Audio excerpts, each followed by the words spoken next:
Okay, so some of the reasons why war broke out in 1939. Obviously, war did not break out for only one reason. It was the result of the combination of the following reasons. So the first one was that the peace settlements from 1919 to 1923 were flawed, and that includes Treaty of Versailles and all the subsequent treaties that were signed. First one to deal with Germany, and then with the other losing countries, Turkey, Bulgaria, and so on, Austria.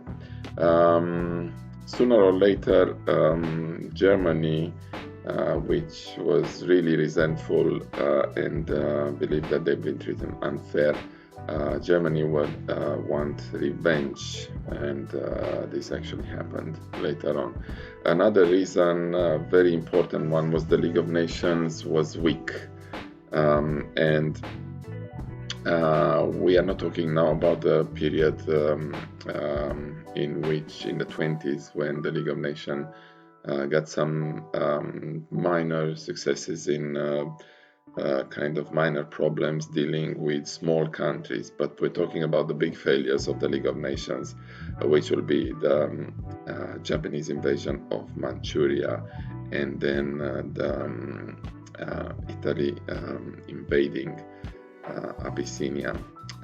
So the ability not to stand up to Japan and Italy over Manchuria and Abyssinia, better say inability not to stand up, showed that countries could get away with aggression. The Depression also led to extreme right-wing governments all over the place in Europe. It was called the Age of Extremism, with heaps of dictators coming up to power, such as Franco, such as Mussolini, such as Hitler, and so on.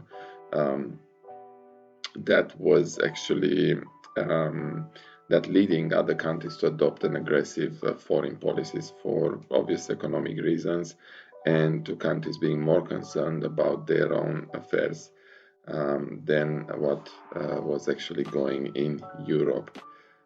Hitler also must take a lot of blame, because he broke the Treaty of Versailles and he used force to get what he wanted, and he had a very aggressive foreign policy, which was followed step by step.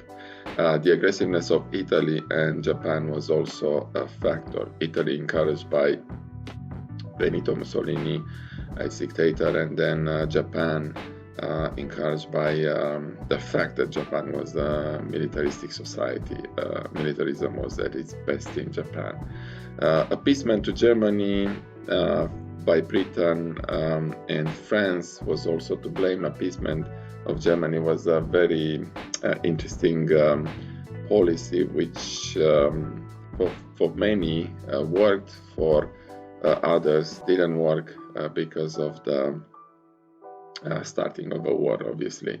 And Hitler was actually encouraged to believe that he could get away with anything, and he was encouraged to become more aggressive, and that's exactly what happened. And lastly, I think that Britain, France, and Russia failed to stand together against Germany. Britain and France were really reluctant to ally with Russia because of their hate of communism, and this encouraged Russia also to sign the Nazi-Soviet Pact with Germany, which made Hitler's invasion of Poland possible. So, as a consequence, the Second World War, broke out in 1939 because of series of factors, and not only the ones I specified here, but a series of main factors that corroborated, ended up with the same conclusion.